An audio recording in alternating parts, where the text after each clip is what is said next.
আমি তো পরিষ্কার করে বলেছি, মমতা ব্যানার্জির পদত্যাগ ছাড়া কিছু চাই না আমরা, কারণ এই সমস্ত চক্রান্তের পেছনে উনি আছেন।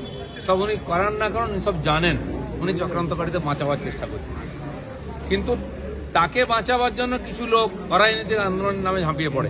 দেখা গেল তারাও আজকে এক্সপোজ হয়ে গেছে, কারণ এটা মাঠে মারা গেছে আন্দোলনটা।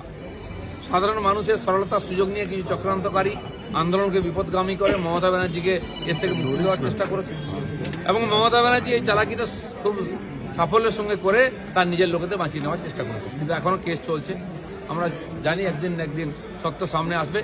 আমরা নির্যাতিতার বাবা মা আজ যে সত্যটা সাহস করে বলেছেন, আপনি হয়তো সাহস করে বলতে পারেননি, এই সরকারকে অনেকে ভয় পায়, তার জন্য আমি কংগ্রাচুলেশন করছি এবং আমি এটা ঘোষণা করছি আমরা শেষ পর্যন্ত ওনাদের সঙ্গে আছি। রাজ্য সরকার সবার দায়িত্ব আছে সত্য সামনে আনার, যেন এর সন্দেহের বাইরে কেউ নয়। যদি সত্য সামনে না এসে থাকে, অপরাধী সাজা না পেয়ে থাকে, তাহলে এরা সবাই দেয়।